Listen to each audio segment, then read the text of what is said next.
أحمد جملة البرايا أحمد مدهه بذا الخديم أحمد رب الإله والنبي أحمد وسيلتي له وإني أحمد إني على أحمد ربي أحمد فضلا وخير القول إني والصلاة والسلام على رسول الله سيدنا محمد صلى الله تعالى عليه وسلم بسم الله الرحمن الرحيم ربي اشرح لي صدري ويسر لي أمري واحلل عقدة من لساني يفقهوا قولي سدد لساني نوير جناني صفي أماني وزد بلاي بارك إمام شيخ إبراهيم Fall.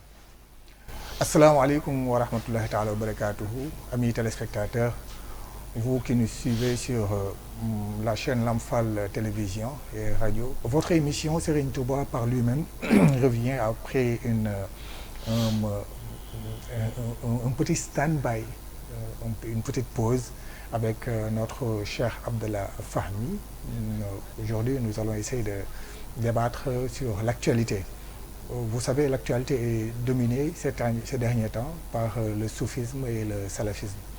Comment comprendre ces courants qui font partie intégrante de la religion musulmane?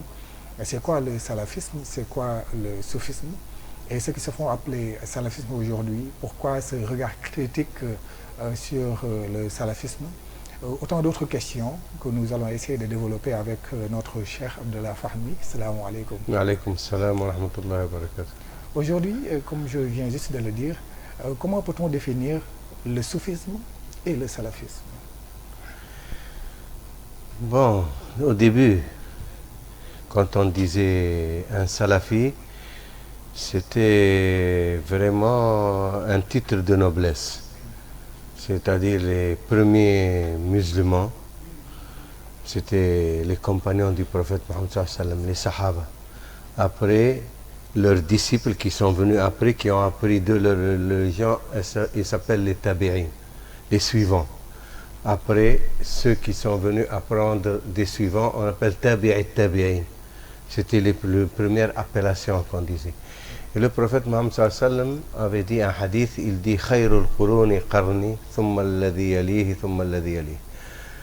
Le meilleur siècle ou la meilleure génération, parce que c'est des interprétations, et mon siècle et celui d'après ou celui d'après, ou ma génération et celle d'après et celle d'après. Donc on dit que les trois premières générations ont été validés par le prophète Mohammed sallallahu alayhi wa sallam. Donc ils ont été loués par le prophète Mohammed sallallahu alayhi wa sallam. C'est les meilleurs. Donc c'est pour ça qu'on dit salaf salah. C'est les pieux prédécesseurs. On les appelle salaf salah. Maintenant, après, est venu les écoles. D'abord, par exemple, l'imam Malik, l'imam Abu Hanifa, l'imam Ahmed ibn Hanbal, l'imam Shafi'i font partie de ces trois premières générations, de ces trois premiers siècles. Donc, eux, ils font partie du salaf salah.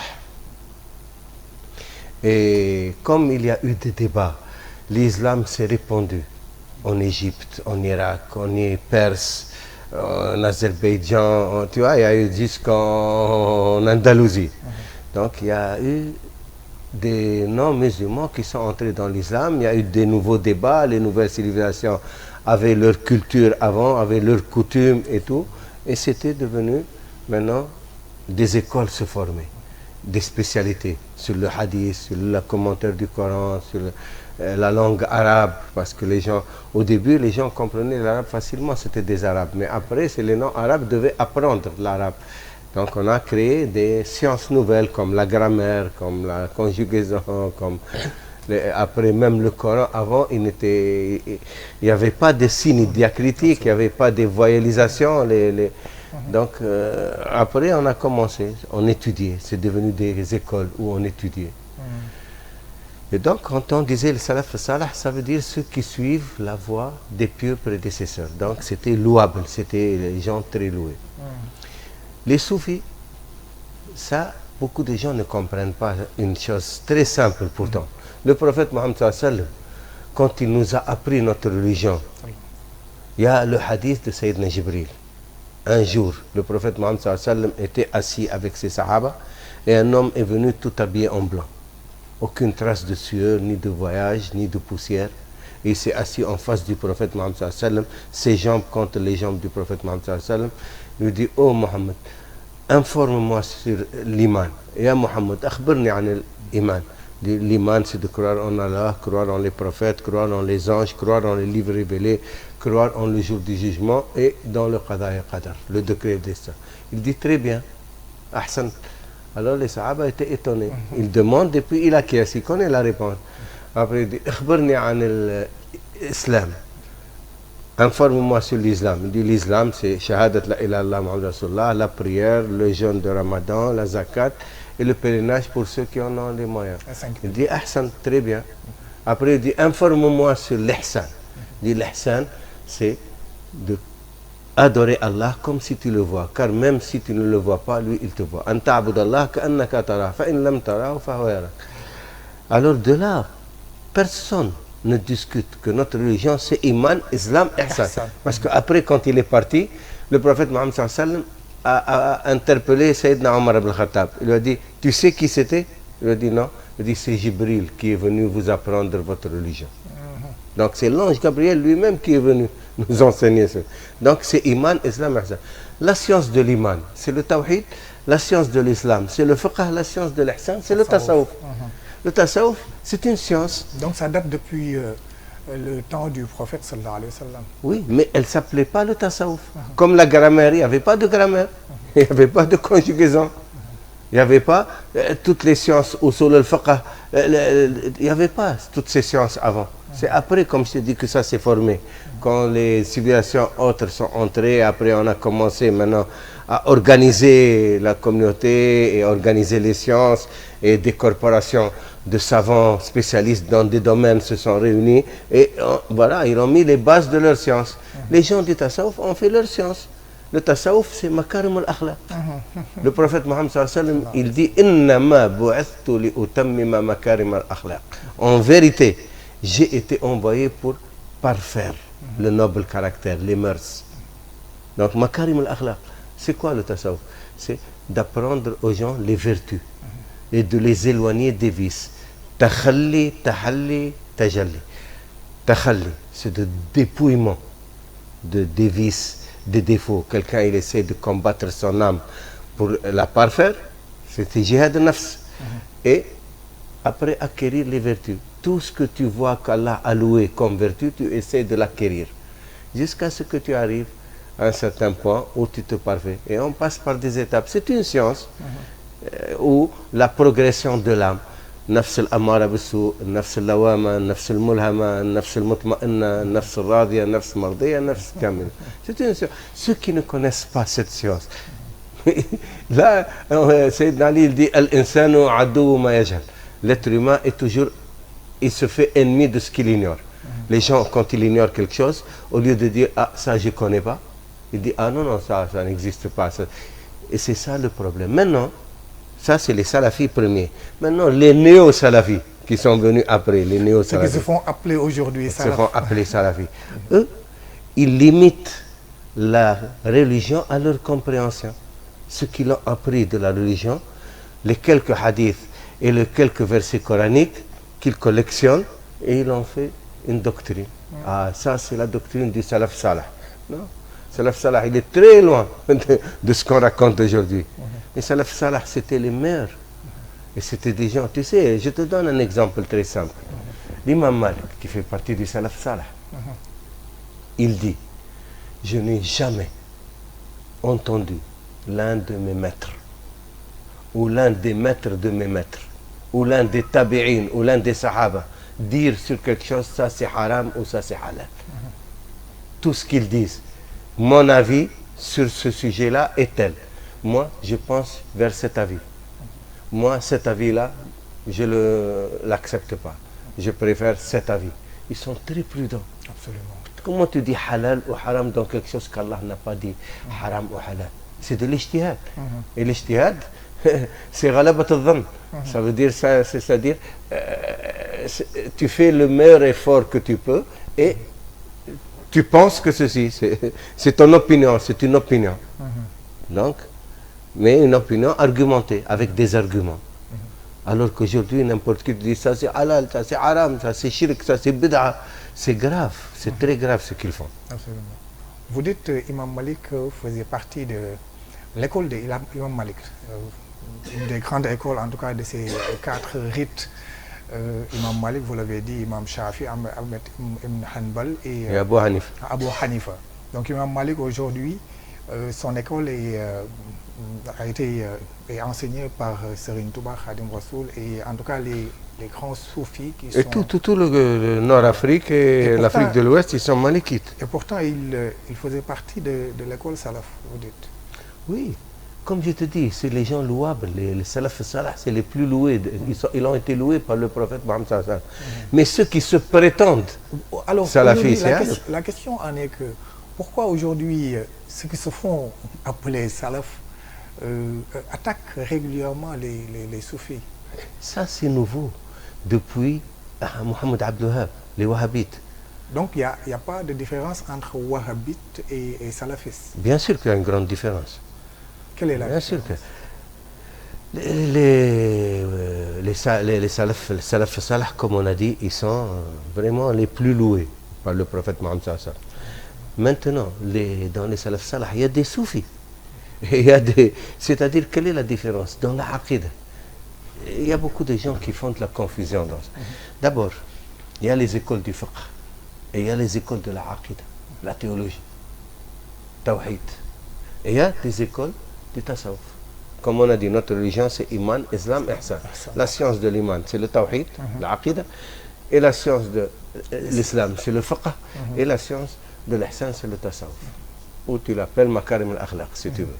Maintenant, dans la aqida, l'iman, il y a 3 écoles reconnues par Ahl Sunnah wal Jama'a. C'est l'école salafi, c'est celle d'Ahmed ibn Hanbal, c'est lui le maître d'école de cette école, c'est Ahmed ibn Hanbal. Il est aussi faqih, il a une école de fiqh. Et Mataroudite, Abu Mansour Mataroudi et Abu Hassan al-Ash'ari.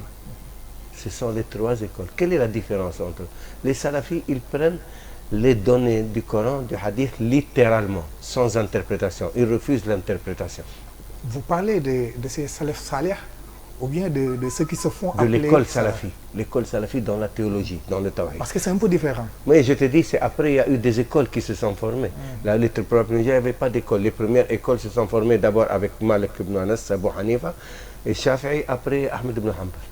Donc c'est les 4 écoles qui se sont formées. Dans le fiqh, hein? Mais l'école d'Ahmed ibn Hanbal aussi, parce qu'Ahmed ibn Hanbal était un maître du hadith. Il était plus maître du hadith qu'un faqih. Donc c'est pour ça qu'il collait beaucoup plus au hadith et il y a eu à l'époque un problème avec les Mu'tazilites. La première école de théologie qui utilisait la raison, c'était les Mu'tazilites. Ils étaient des grands penseurs, ils ont étudié la logique d'Aristote et ils ont commencé maintenant à débattre avec les non-musulmans. C'était les seules habilités à débattre avec les non-musulmans, les Mu'tazilites. Il faut connaître aussi cette histoire-là, parce que beaucoup de gens ne connaissent pas. Quand on dit Mu'tazilites, ils pensent qu'ils sont des hérétiques. Non, non. Les Mu'tazilites, c'est une école de théologiens qui étaient les seuls habilités à parler avec les Mazdéens, avec les Juifs et avec les chrétiens. Parce que quand tu parles avec les non-musulmans, tu lui dis Allah a dit et le prophète a dit, comme disent les salafis. Lui, il ne voit pas en Allah et un prophète, donc tes arguments ne sont pas valables pour lui. Absolument. Donc c'était les Mu'tazilites qui utilisaient la raison et la logique avec la révélation. C'était eux qui ont fait entrer beaucoup dans l'islam. En Asie centrale et tout, beaucoup sont entrés en Irak, des Juifs, des chrétiens sont entrés par les Mu'tazilites. Mais les Mu'tazilites ont fait des excès de rationalisme. Et il y a eu un problème sur la création du Coran, Khalq al-Qur'an. Les Mu'tazilites, ils disent que le Coran est une créature, puisque Allah l'a créé, puisqu'il parle des événements qui se passent dans le temps et non pas intemporels hors temps. Il parle de la guerre des Romains et des Byzantins, il parle de la guerre de Hunayn, de la guerre de Badr, qui se sont passées dans le temps, donc il ne peut pas être intemporel. La parole de Dieu comme attribut est une chose et la parole révélée, le Coran, est une chose. Mais les salafis n'ont pas accepté ça. Pour eux, le Coran est la parole de Dieu et la parole de Dieu n'est pas créée. Elle est incréée. Donc il y a un débat. C'est un faux débat aujourd'hui. Quand on l'analyse avec nos données aujourd'hui, c'est un faux débat. Mais à l'époque, ça a fait un grand problème. Et puis le calife de l'époque, Ma'moun, qui est le fils de Haroun Rachid, il a voulu imposer la théologie mu'tazilite de force. Il a demandé, il y avait son Qadi Ibn Daoud qui a ordonné de valider la théologie. Ahmed ibn Hanbal s'est opposé avec d'autres. Mais c'était lui vraiment qui a tenu, bon, parce que certains, Ibn Nouh, l'un de ses disciples, est mort, même en prison. On devait l'amener à Al-Ma'moun, mais le Ma'moun est mort. Entre-temps, il était en guerre avec les Byzantins, il est mort vers le Liban. Alors Ahmed ibn Hanbal est resté en prison, presque 3 ans. Le calife qui est venu après, Al-Wathaq l'a gardé, après il y avait des révoltes à Bagdad, après Mu'tasim qui est venu, il l'a libéré et il l'a mis en honneur parce qu'il y avait des rivalités dynastiques entre les Abbasides, il y avait Ahlul Bayt, il y avait donc Bagdad était vraiment le fief des Abbasides parce qu'il y avait même avant une guerre entre les deux frères, Ma'moun et Amin. Amin était soutenu par les gens de Bagdad et Ma'moun par les gens du Khorasan, qui étaient plus vers la famille du prophète. Et c'est Ma'moun qui a gagné et Amin a été tué. Les gens de Bagdad, ils sont restés plus proches de... Donc Ahmed ibn Hanbal est devenu le chef de file de cette école. Mais lui, Ahmed ibn Hanbal n'était pas fanatique du tout comme ça, mais ses disciples, oui. Il y avait beaucoup de ses disciples. Voilà. Maintenant, cette école-là, Salafi, qu'est-ce qu'elle diffère des Mataroudites ou des Ash'arites? Parce que l'Ash'ari est venu après, un siècle après Ahmed ibn Hanbal. Et il a trouvé que les Mu'tazilites et les Hanbalites ne pouvaient pas s'entendre parce qu'ils ne parlaient pas le même langage. Les Mu'tazilites, ils parlaient avec la logique, la raison, avec la révélation, et les autres, ils parlaient qu'avec la littéralité des mots. Donc lui, il avait les deux connaissances. Il a appris chez les uns et chez les autres. Donc il a su concilier. Et il a fait cette théologie ash'arite qui est venue prédominante dans le monde musulman. Nous, ici, on est ash'arite. À 80%, le monde musulman, aujourd'hui, est ash'arite. Et c'est ça depuis qui traîne. Les problèmes sont minimes. Par exemple, quand les salafis, ils tiennent sur certains propos coraniques. La face de Dieu. Dieu a une face, la main de Dieu, Dieu a une main, les pieds, il se déplace, il descend. C'est limite de la traduction littérale. Quoi. Voilà, littérale. Mais on ne sait pas comment.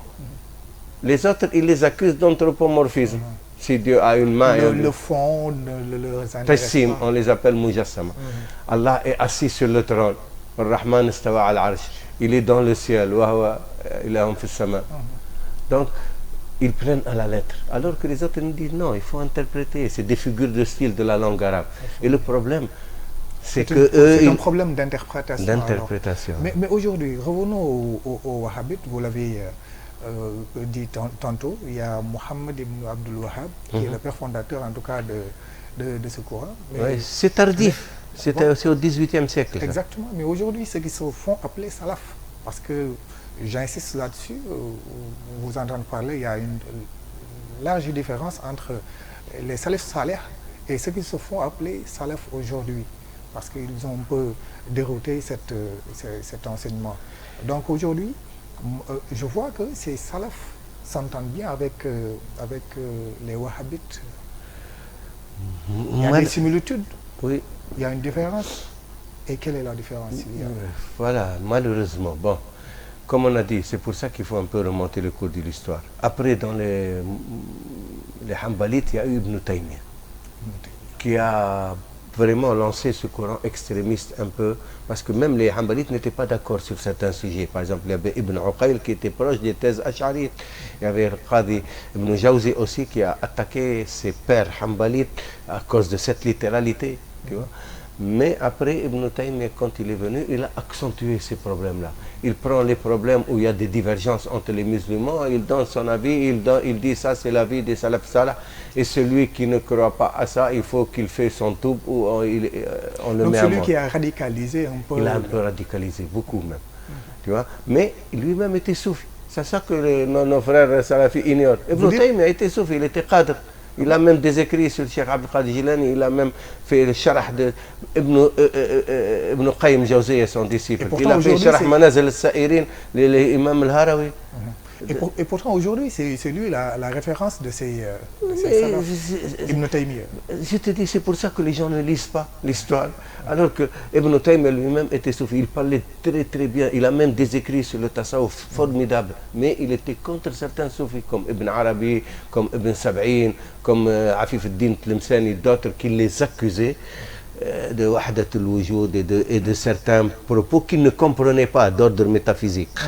Ibn Taymiyyah avait cette prétention qu'il était le plus grand savant de l'islam. Et c'est ça que ses disciples le répètent. Donc ce qu'il ne comprenait pas, pour lui, c'est du shirk ou c'est du kufr. Il était très virulent contre les autres savants. Il n'avait pas cette modestie et cette humilité de débattre avec, par exemple, quand il débat sur un sujet, il ne dit pas l'avis de tel et tel et tel, mais moi, mon avis est tel et tel, et il argumente. Ah, mais il s'est trompé, il s'est égaré, donc il le démolit, tu vois. Donc ceux qui viennent lire Ibn Taymiyyah, pour eux, les autres n'est rien. Ils n'accordent importance ni Ghazali, ni qui que ce soit dans l'islam, à part les salaf salih qui connaissent par les hadiths, et Ibn Taymiyyah, Ibn Qayyim al-Jawzi, c'est ça leur référence. Et même certains savants, des fois, quand ils trouvent des propos qui vont dans leur sens, ils les citent. Alors qu'ils sont... Imam Nawawi, il le cite souvent, c'est un soufi. Ibn Qayyim, c'est un soufi. Ibn Taymiyyah, c'est un soufi. Qadr, de sa famille, de père, toute sa famille. Mohamed Abdel Wahhab, maintenant. Mohamed ibn Abdul Voilà. Wahhab, qui est récent, quoi. Voilà, il est au XVIIIe siècle. C'est un demi-savant, c'est pas un savant. C'est pas un vrai savant. Même son père l'a contredit, son frère l'a contredit, son maître Mohamed Hayat Sundi l'a contredit. Tous les savants presque de son époque l'ont contredit. Lui, il a pris certaines positions d'Ibn Taymiyyah il dit que pour lui, il suit le Coran et la Sunna, mais les meilleurs écrits dans l'islam, c'est ceux d'Ibn Taymiyyah et Ibn Qayyim, les meilleurs pour lui. Pour lui. Mohamed ibn Abdul Wahhab. Parce qu'Ibn Taymiyyah était resté oublié dans l'histoire depuis des siècles. Depuis son époque, parce qu'il a été condamné 8 fois, Ibn Taymiyyah. Il est mort en prison. Il a été condamné par les fuqaha. Parce que Kharaq al-Ijma', il a violé le consensus des savants. Il est entré dans des sujets où il est affirmatif et puis il condamne les gens alors que ses arguments sont très faillibles. Tu vois? Donc il a été condamné, il a été interdit de fatwa. Il est mort en prison. Donc il n'avait pas une grande audience dans le monde musulman. Jusqu'à ce que... Quand tu vas lire, par exemple, depuis Ibn Taymiyyah jusqu'à Mohamed Abdel Wahhab, tu ne vas pas entendre parler d'Ibn Taymiyyah, sauf dans quelques passages, parce qu'il a écrit des belles choses. Il faut le dire, c'est un savant, mais il était très polémiste. Et il disait lui-même, quand quelqu'un il vient polémiquer, je le réduis à néant. Et si quelqu'un vient apprendre, je l'enseigne. Donc c'est lui le maître, il doit enseigner. Alors, non, Ibn Taymiyyah. Alors, Mohamed Abdel Wahhab, qui a appris un peu, il a vécu dans la Najd. Il a été chassé de chez lui à Aïnéa. Il était à Aïnéa, il a été chassé. Après, il est parti à Deraya. Et là, il a trouvé l'émir de Deraya qui était Mohamed ibn Saoud. Ils ont fait un pacte. Il va l'assister dans sa mission, parce qu'il croyait qu'il avait une mission, Mohamed Abdel Wahhab. Et l'autre, il lui dit, tu nous permets de prendre la raquette, parce qu'il raquettait les caravanes et tout, on appelle le makous avant. Tu vois? Il lui a dit d'accord jusqu'à ce que Allah vous dispense de cela. Donc c'était des pillards, comme tu dis les tiédous, tu vois, les gens de Najd. Alors ils ont commencé à attaquer les autres tribus, où tu entres maintenant dans la... Pour eux c'est la sunna. Mohamed Abdel Wahhab, sa doctrine c'est la sunna. C'est le Coran et la sunna. Il lui dit qu'il suit que le Coran et la sunna. Donc c'est lui qui interprète le Coran et la sunna. Et jusqu'à présent, c'est ce qu'ils ont dans leur tête. Les Wahhabis, pour eux, ils représentent le Coran et la sunna. Donc tout ce qui n'est pas d'accord avec eux, il n'est pas d'accord avec le Coran et la sunna. Donc il est maraq min ad-din, il est sorti, il est mubtada' ou mushrik, toutes les accusations. Et pourtant les autres voix aussi, les autres courants sont dans le Coran et la sunna. Mais c'est très grave ce qu'ils font, parce que man qala li akhi kafart ba'a biha ahaduhuma. Le prophète Mohammed sallallahu alayhi wa sallam dit, celui qui dit à son frère tu es kafir, l'un des deux le sera. Ça se retourne contre lui. Si ce n'est pas vrai, ça se retourne contre lui. C'est grave, parce que quand tu dis à quelqu'un kafir, tu mets son sang licite, son sang devient licite, donc tu le mets à mort. Donc c'est grave ce qu'ils font, ils ne se rendent même pas compte. Je te dis, même les savants avant, jamais ils te disent ça c'est haram et c'est halal, pas ils te disent kafir. Le prophète Mohammed sallallahu alayhi wa sallam, Oussama ibn Zayd, il l'a réprimandé. Le prophète Mohammed sallallahu alayhi wa sallam était rouge de colère. Oussama a dit, j'aurais aimé être devenu musulman ce jour-là. Parce qu'il avait tué quelqu'un qui a dit la ilaha illallah Muhammad Rasulullah pendant la guerre. L'autre, il a tué des musulmans. Oussama l'a poursuivi, il l'a frappé, il est tombé, il allait le tuer. L'autre, il a dit la ilaha illallah Muhammad Rasulullah. Alors il a tué. Il savait qu'il l'a fait exprès parce que pour les musulmans sont fâchés contre lui. Ils sont allés voir le prophète, il a dit Oussama a tué quelqu'un qui a dit la ilaha illallah. Le prophète l'a appelé, il était rouge de colère comme on ne l'a jamais vu en colère. Il a dit, mais Oussama, tu as tué quelqu'un qui dit la ilaha illallah. Il a dit, mais au prophète, il a dit parce qu'il a vu le sabre qui allait... Il a dit, mais tu as ouvert son cœur. Pour voir, Donc, pour savoir. Quelqu'un dit la ilaha illallah et toi tu lui dis kafir. Quelqu'un dit la ilaha Muhammad Rasulullah et tu lui dis tu es kafir. Et Serigne Touba, voilà, tu as dit man ra'aytum yakhruj la ilaha illallah. Et aujourd'hui, il se réclame de Ahlul Sunna wa Jama'a. Quand il parle de Sunna, il se réfère des hadiths du prophète sallallahu alayhi wa sallam. Mais aujourd'hui, est-ce qu'il partage ce qui je fais allusion à ceux qui se font dire, ceux qui se font appeler des salafs, est-ce qu'ils partagent les mêmes sahih que les autres courants, les hadiths sahih? Oui, on partage tous les mêmes livres, mais c'est la compréhension qui est en défaut. Même les hadiths, parce que dans les hadiths, il y a des sahih, des daïf, des...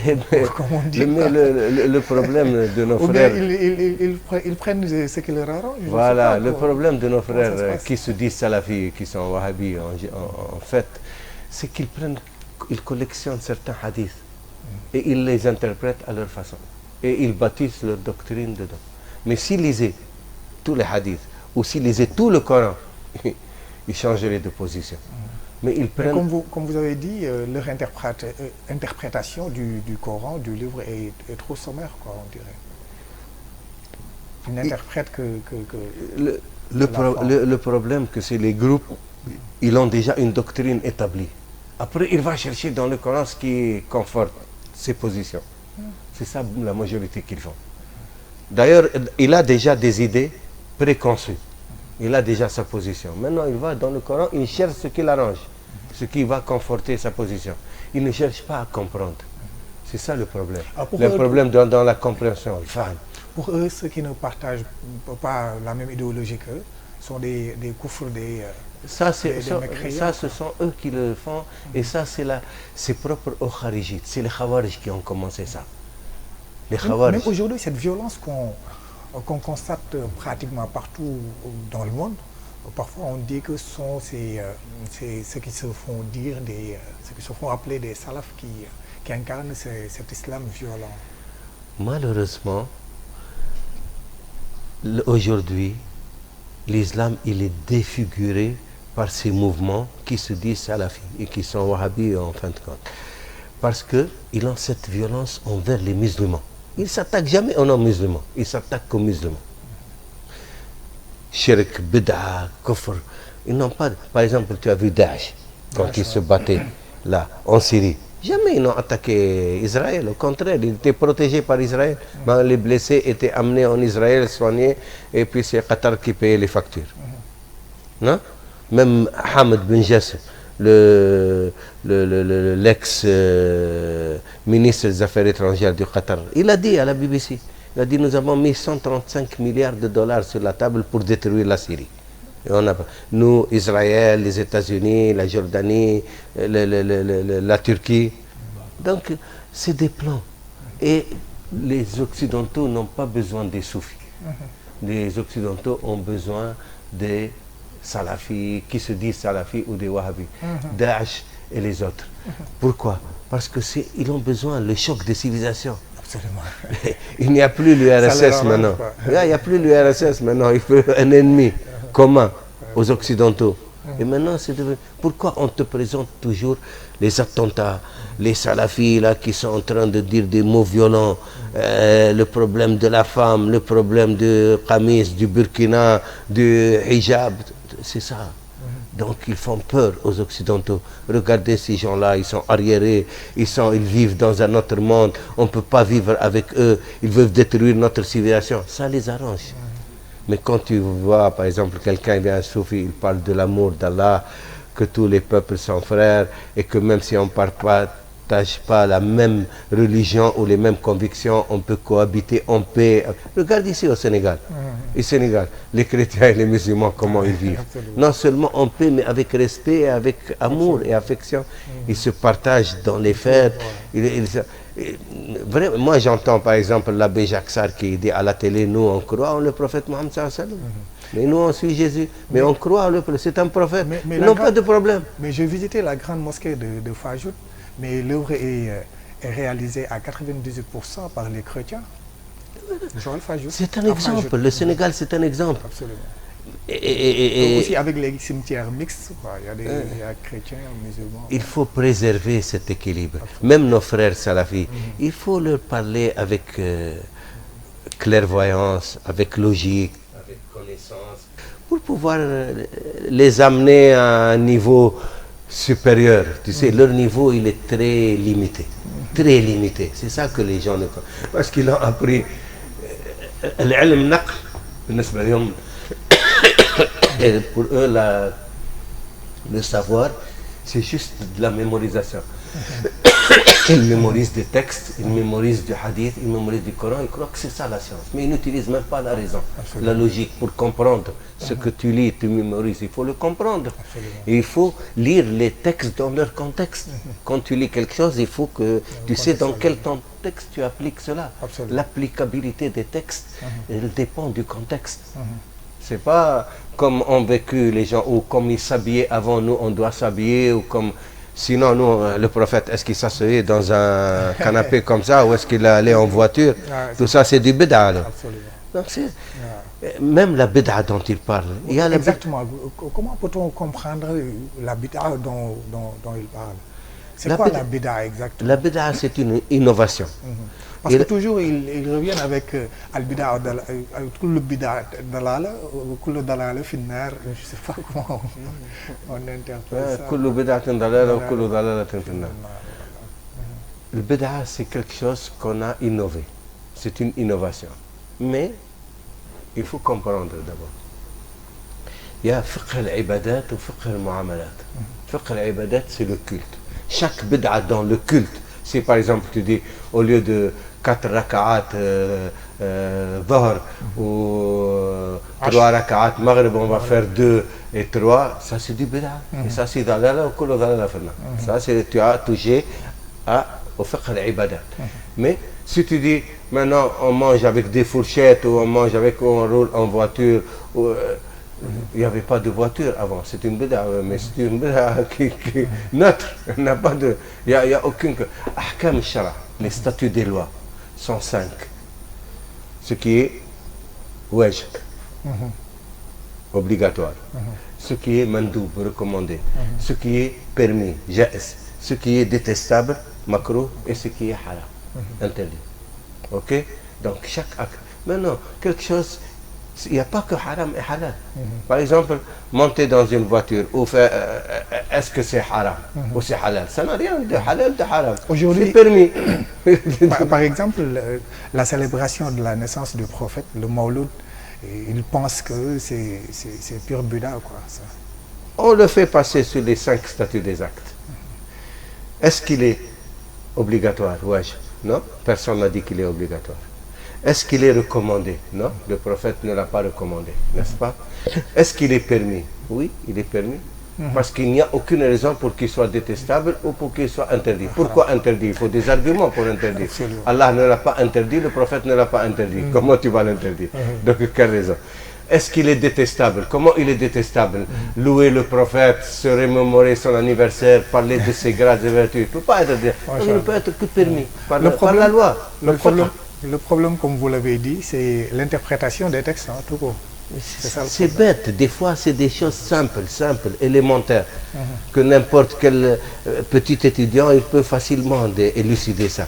Et alors des fois on fait des débats sur cela. Il n'y a pas de débat sur cela. Quelqu'un par exemple, Serigne Touba dit ta'dhimuhu bis-sunnah yaquduna lil-jannah. Ta'dhimuhu bis-sunnah, c'est-à-dire si on le célèbre, on le glorifie, l'anniversaire, par la sunna, c'est-à-dire où il n'y a rien de contraire à la sunna dedans, et il va nous conduire au paradis. C'est Allah qui va nous être reconnaissant pour cela parce qu'on a fêté. Pourquoi? Parce que Allah et ses anges, Allah et ses anges prient sur le prophète. Inna Allah wa malaikatahu yusalluna ala nabi. Ya ayyuhalladhina amanu sallu alayhi wa Donc c'est sallimu une taslima. recommandation quand même. Oui, Allah et ses anges prient sur le prophète. Donc toi tu fais un jour où tu pries sur le prophète, où tu chantes ses louanges. Taslim, c'est les louanges. Sallimu alayhi taslima. Donc tu vas être récompensé par Allah et par le prophète.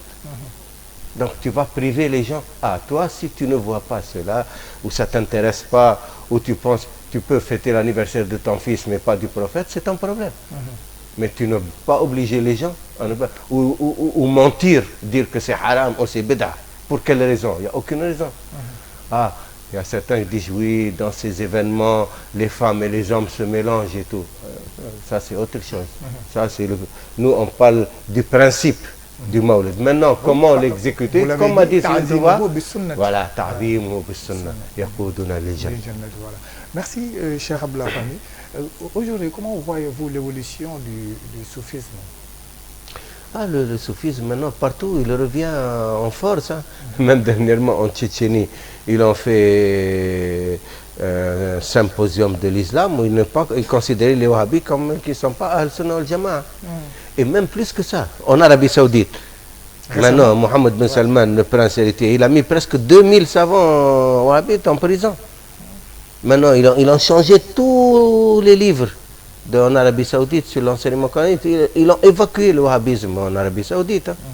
Et c'est ici que certains restent encore, je ne sais pas, peut-être ils sont financés ou ils ont des financements d'ailleurs pour créer, ou peut-être ils tiennent à avoir une position dans le pays. Tu vois. Ils parlent, mais personne aujourd'hui, le wahhabisme, ça y est, il est aux oubliettes, même en Arabie Saoudite. Même maintenant, ils font le mawlid en Arabie Saoudite, ils font le mawlid, ils célèbrent. Ces 3 dernières années. Oui, je ne sais pas, les gens d'ici, qu'est-ce qu'ils ont, peut-être.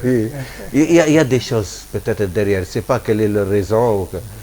Ils peuvent être même de bonne foi, mais ils se trompent. Ils se trompent, voilà. Mais aujourd'hui, on ne peut pas faire la distinction entre wahhabites, salafistes et ibadur rahman. Et quelle est la place, en tout cas, ou bien le rôle des ibadur rahman dans là, ibadur rahman, ils sont différents. C'est un groupement, une association? Non, les ibadur rahman, ils sont plus proches des salafis, beaucoup plus proches que les wahhabis. Pourquoi? Parce que les salafis. Mais parfois, ils composent bien avec les soufis, les soufis. Non, Ibadur Rahman, c'est un mouvement qui est ici, sénégalais, qui veulent suivre le Coran et la Sunna. Il n'y a pas de problème. Tu sais, même les salafis, si lui, il te dit je suis le Coran et la Sunna, tu ne peux que l'encourager. Très bien. Il n'a qu'à appliquer ce qu'il connaît du Coran et de la Sunna. Ce n'est pas lui le représentant de Coran et de la Sunna. Il dit c'est lui le Coran et de la Sunna. Non, il dit je suis le Coran et de la Sunna. Donc ce qu'il comprend de le Coran et de la Sunna, il le suit. C'est très bien. Il ne doit pas critiquer ou dénigrer. Attends, ouais. Maintenant, s'il fait ça, il suit le Coran et la Sunna, tout le monde va les aimer. Tout le monde va les apprécier. Et tout le monde va les louer. Parce que c'est un musulman qui aime le Coran et la Sunna. Donc tu ne peux que l'aimer. Mais le problème, c'est quand il attaque aux autres. Ça c'est bid'a, ça c'est shirk. Il entre dans des sujets qu'il ne connaît pas, qu'il ne maîtrise pas. Peut-être de bonne foi. Parce qu'ils disent l'amr bil ma'rouf wa nahy 'anil munkar. Ordonner le bien et interdire le mal. Mais il faut avoir les compétences, mon frère, pour cela. Il faut connaître la bid'a. Ce n'est pas l'intention. Tu ne juges pas les gens sur leur intention. Tu juges les gens sur leurs actes. Et même si tu vois, tu juges les actes, tu ne juges pas les personnes. Donc il y a des critères pour cela. Maintenant, les ibadou, ils n'ont pas de problème parce qu'ils n'attaquent pas les autres. Ils se contentent de vivre, eux, ce qu'ils comprennent du Coran et de la Sunna. C'est pour ça qu'ils sont respectés ici, les ibadou. Ils n'ont pas de problème avec personne. Tout le monde les respecte. Mais le problème, c'est avec nos frères wahhabis et qui se disent salafis. C'est eux qui attaquent les autres. Les Ça, c'est wahhabis du- qui se disent salafis. Qui se dit- Moi, personnellement, j'ai un problème avec wahhabi et salafi. Je comprends toujours. Non, malheureusement, il en fait l'amalgame. Il y a une amalgame. Parce que eux, les wahhabis ne te disent jamais que je suis wahhabi. Ils te disent, moi, je suis le Coran de la Sunna. Lui, c'est le Sunna al-Jama'a. Et les autres ne sont pas les Sunna. C'est lui le seul, le Sunna al-Jama'a. Pour lui, c'est lui. Donc, ils disent ensuite le salaf salah. Ils se disent salafi. Et le wahhab, il ne te dira jamais, je suis wahhab. Pour lui-même, c'est une accusation quand tu lui dis wahhab. Alors qu'ils sont des wahhabites. Et c'est Mohamed Abdel Wahhab. C'est l'enseignement de Mohamed Abdel Wahhab. Forcément. Forcément. Voilà. Aujourd'hui, je l'avais dit tout à l'heure, par rapport au soufisme, maintenant, ça commence à gagner du terrain dans le monde. Partout. Partout dans le monde. Partout dans le monde. Les gens reviennent. C'est parce que les wahhabites avant avaient inondé les pays avec les livres d'Ibn Taymiyyah, d'Ibn Qayyim et de Mohamed Abdel Wahhab, distribués gratuitement. Ils venaient même dans une librairie qui vend des livres, même ça, vous disent, mais ça c'est des shirk, tu sors, voilà, on va te donner des livres gratuits et l'ambassade ou le centre culturel va t'acheter chaque année comme ils leur font leur chiffre d'affaires. Ouais, donc tu trouves les librairies salafis partout. La majorité des jeunes sont imbus au livre de Ibn Taymiyyah, Ibn Qayyim, Albani, qui n'est pas un maître du hadith, il est devenu maintenant, il faut qu'il soit authentifié par Albani pour qu'il l'accepte. Alors qu'il n'a jamais été un maître du hadith, Albani. C'était un archiviste, bibliothécaire. Il réparait les montres, après il aimait la queue, il lisait, il prenait dans les livres et tout, mais il ne s'est jamais assis avec des savants du hadith, il n'a jamais mémorisé des hadiths. Même des fois, quand il lui dit tel hadith, il dit, ah, j'ai pas mes écrits avec moi, il faut que... Et ils le prennent pour une référence dans le hadith. C'est comme ça. Maintenant, pour eux, c'est des diplômes. Ils vont dans les universités de l'Arabie et tout pour des diplômes. Ils sortent avec des diplômes. C'est ça. Pour eux, le savant, c'est qu'il y a des diplômes. Alors que beaucoup qui ont des diplômes, tu trouves quelqu'un qui sort des daras, il peut devenir son professeur. Moi, je te montre combien de personnes qui sont sorties des daras de Sini Salou, Sini Joaib, qui peuvent enseigner ceux qui se disent salafis ici. Voilà. Pouvons-nous dire aujourd'hui que le monde a besoin de l'islam soufi, qui est beaucoup plus tolérant et qui incarne aussi, on peut dire, la non-violence, l'islam non-violent. Mais c'est évident. Tu sais, l'islam, si tu l'amputes de tasawwuf, de la partie de l'ihsan, qu'est-ce qui reste? Le fiqh, c'est-à-dire c'est comment faire ton culte, c'est pour toi. Et fiqh al-mu'amalat, fiqh al-ibadat, fiqh al-mu'amalat, fiqh al-ibadat, c'est pour toi. Comment faire le culte. Fiqh al-mu'amalat, c'est les transactions entre que ce soit avec l'administration, que ce soit le droit pénal, le droit international, le droit, c'est le droit. Ça, c'est une spécialité. C'est pas tout le monde qui va entrer dedans.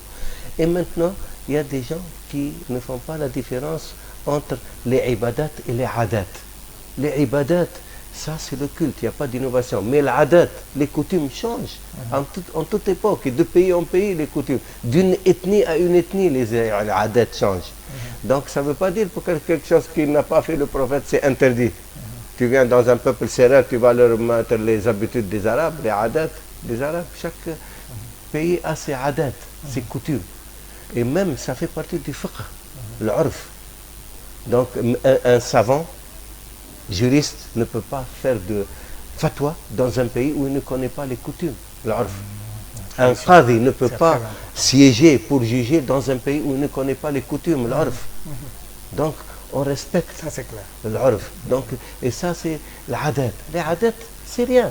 Il y a des innovations dans les adats, c'est normal. Sinon, le monde ne serait jamais... Comme je te dis, nous, on ne pourrait pas monter dans les voitures aujourd'hui, on ne peut pas habiter dans des immeubles, on ne peut pas... Tout ça, c'est les coutumes qui changent. Donc, il n'y a pas de... Dans le mu'amalat, il n'y a pas d'interdit. Sauf ce que Allah a interdit. Donc, l'innovation, elle est permise. Tant qu'elle n'est pas contraire à des règles du Coran et du Hadith, ou à quelque chose qu'Allah a interdit ou le prophète a interdit. Mais dans les ibadat, non. Dans les ibadat, il n'y a pas de... Tu ne peux pas innover, faire entrer de nouvelles ibadat dans l'islam. Ça, c'est interdit. C'est différent. Fiqh al-ibadat ou fiqh al-mu'amalat, c'est différent. Ça, c'est les rapports entre les humains. entre l'État et le citoyen, entre le rapport international, les traités internationaux, tout cela, ça fait des fiqh al-mu'amalat. L'économie, tout ça. Maintenant, ça change tout le temps. Donc, tant qu'il n'y a pas de choses contradictoires au Coran et à la Sunna, elle est permise. On appelle ça l'ibah al-asliya. Ça veut dire la licéité originelle. Tout est licite, sauf ce que Allah a interdit. Ça, c'est une règle dans fiqh al-mu'amalat. Mais dans fiqh al-ibadat, tout est interdit, sauf ce que Allah a permis. C'est différent. C'est différent. Alors, aujourd'hui, à votre avis, cher Abdallah Fahmi, est-il facile pour ceux qui se font dire des salafs aujourd'hui de s'entendre avec les soufis, le soufisme? J'ai pas compris la question. À votre avis, est-il facile aujourd'hui pour ceux qui se font dire des salafs, les salafistes d'aujourd'hui, à s'entendre avec les soufis? Les wahhabites d'ici du Sénégal, oui. Ils ont intérêt, parce qu'ils sont sénégalais avant tout. Et puis, comme je te dis, le wahhabisme, même en Arabie Saoudite, il est aux oubliettes. On a même les livres là, on les a sortis, on a changé les livres là-bas. Et même s'ils sont en prison, la majorité des savants wahhabites. Donc, qu'est-ce qu'ils font? Ils défendent qui? Même ceux qui ont créé ce mouvement, ils l'ont renié. Ils ont intérêt à être proches de leurs concitoyens, de leur pays, de revoir leur connaissance, d'être plus ouverts d'esprit et de discuter, dialoguer, débattre avec des savants pour pouvoir harmoniser. On a intérêt. Al-mu'min, akhul mu'min. Le croyant est le frère du croyant. Donc en tant que frère, on doit s'entendre, on doit s'aimer même. Même si on ne partage pas les mêmes opinions, et même si on ne partage pas les mêmes avis, on ne partage pas les mêmes orientations, mais on est des frères, on est islam, on dit la ilaha illallah Muhammad Rasulullah. Al-Muslim, man salim al-Muslimun. Voilà, c'est ça. Le musulman est celui dont les musulmans sont préservés de sa langue et de sa main. Donc il ne calomnie pas, il n'insulte pas, il ne ment pas, il ne vole pas et il ne tue pas les gens. Et le problème, leur discours est très violent parfois. Il faut les remettre à l'ordre, il faut les raisonner, il faut les appeler à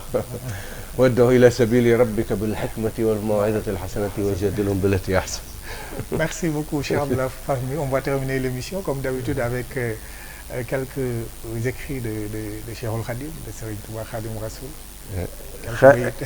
Khadim Rassoul, il dit dans Mawahib Quddous, qui est l'un des meilleurs livres du Tawhid, il dit des mots très importants. وفي نظام الشيخ ذي المعالي محمد نابغة الأغلال. Mohamed al-Ghallawi, c'était un très très grand savant en Mauritanie. وقد يجر ظاهر الكتاب للكفر والبدع والعتاب. La littéralité du livre du Coran, elle peut entraîner vers la mécréance et vers l'innovation et vers les blâmes. Si quelqu'un prend les lettres à la lettre, et c'est ça le problème de nos frères, ils prennent la littéralité. Dans ce qu'ils veulent, hein, pas toujours. Quand ils insistent. Par exemple, tu prends un hadith, le hadith qui est authentique, qui a été rapporté de Abu Huraira, rapporté par Bukhari et par d'autres. Man aada li waliyan adantu bil harb. Celui qui combat l'un de mes élus, je lui déclare la guerre. Pourtant, tu vois nos frères salafis, il attaque les awliya. Alors que c'est Allah qui leur fait la guerre. Man aada li waliyan adantu bil harb. S'ils prennent littéralement. ولا يتقرب إلي عبدي بشيء أحب إلي مما افترضت عليه. Et mon serviteur ne peut pas m'approcher par meilleur que ce que je lui ai prescrit, les prescriptions. وما زال يتقرب إلي عبدي بالنوافل حتى أحبه. Et mon serviteur s'approche encore de moi par les œuvres surrogatoires jusqu'à ce que je l'aime. Et quand je l'aime, وإذا أحببت كنت بصره الذي يبصر به وسمعه الذي يبصر. Je deviens sa vue par laquelle il voit et son oui par. Comment il interprète littéralement, puisqu'ils disent il n'y a pas d'interprétation, il n'y a pas de majaz, il n'y a pas de figure de style dans le. Donc comment Allah devient la vue de son serviteur, comment il devient lui de son serviteur. ويده التي يبطش بها ورجله التي يسعى بها. Et sa main par laquelle il agit et son pied par lequel il se déplace. Donc ses facultés et ses organes. Comment l'interpréter littéralement? Demande-leur. Donc c'est pour ça que quand celui qui prend à la littéralité, il va tomber dans l'innovation et dans l'hérésie. وفي نظام الشيخ ذي المعالي محمد نابغة الأغلال وقد يجر ظاهر الكتاب للكفر والبدع والعتاب وفي وسيلة ابن بون الفحل العالم الجائز جم الفضل مختار بن بونة qui est l'un des plus grands savants. Il a vécu jusqu'à 130 ans. C'était l'un des plus grands savants de Mauritanie. ورب كفر ناشئ مسبب عن جهل شخص بلسان العرب. Et peut-être qu'une mécréance ou une hérésie est suscitée par l'ignorance d'une personne de la langue arabe. Il faut maîtriser la langue arabe pour entrer dans les problèmes du fiqh, du fatwa, du tahlil, du tahrim. Halal, haram, c'est du fiqh. C'est la science du fiqh. Donc il faut maîtriser la langue arabe. Une maîtrise totale, pas n'importe les figures de style, muqtada al-kalam. Ça veut dire, tu as des paroles, mais tu dois savoir les implications de ces paroles. Fahwa al-kalam, le sens des propos. Il faut connaître la langue arabe, on l'a disséquée pour savoir qu'est-ce qui est majaz, qu'est-ce qui est allégorique et qu'est-ce qui est littéral, zahar, le khafi, qu'est-ce qui est le sens caché des mots, le sens occulté. Donc ce n'est pas n'importe qui apprend quelques mots d'arabe. Il faut maîtriser la langue. Il faut maîtriser la langue à l'extrême d'abord pour entrer dans ce sujet-là. C'est la première chose. Et secondo, après, il faut maîtriser les hadiths qui traitent de ce sujet-là que tu veux aborder. Et des versets. C'est pas tu prends un verset, tu le sors de son contexte. Et c'est ça le problème. Beaucoup, ils prennent des versets et des hadiths qui le sortent de leur contexte et ils bâtissent sur eux leur doctrine.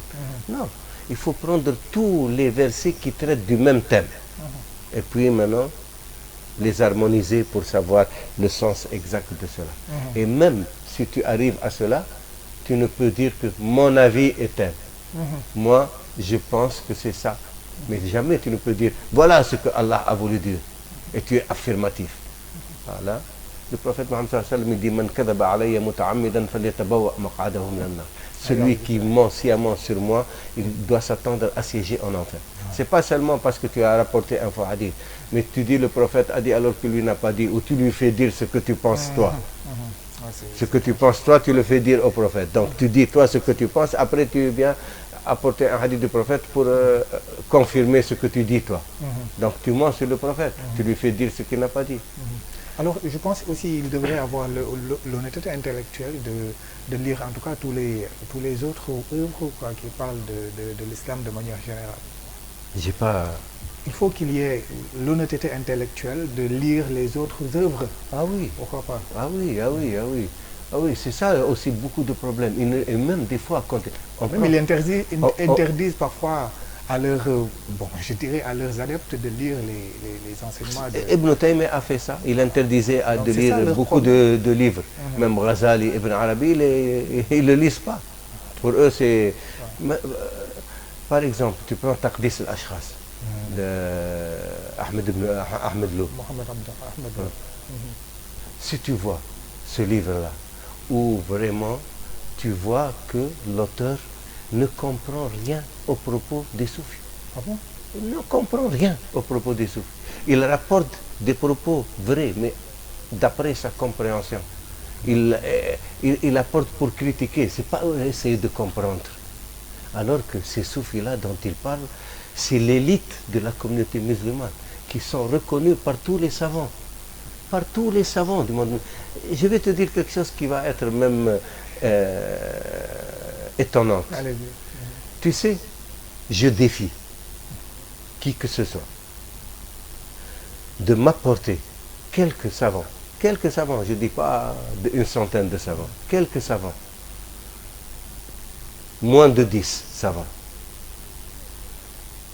dans l'islam, qui sont des maîtres reconnus et qui sont des autorités dans leur science et qui ne sont pas soufis. que ce soit dans les commentateurs du Coran, que ce soit dans le hadith, que ce soit dans le fiqh, que ce soit dans le tawhid, théologie. Amenez-moi quelques savants qui ne sont pas... La quasi-totalité des savants sont soufis. Sont des soufis, ça c'est clair. Ça c'est que...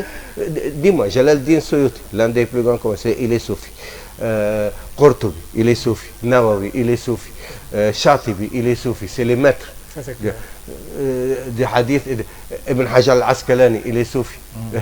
Amir al-Mu'minin في الحديث. Manawi, Abdurraouf al-Manawi. Il faut apporter quelques... Je te dis, Ibn Taymiyyah et Ibn Qayyim sont des soufis. Il faut lire le livre. C'est eux-mêmes qui le disent, c'est pas moi qui le dis. Donc, je ne sais pas, ça c'est de la manipulation et de la mauvaise foi intellectuelle. Sincèrement. Merci beaucoup, cher Abdallah Fahmi. Et ainsi se referme cette belle émission sur le soufisme et le salafisme. Beaucoup de choses ont été clarifiées aujourd'hui sur ce plateau. Merci beaucoup et on donne rendez-vous aux téléspectateurs une prochaine fois.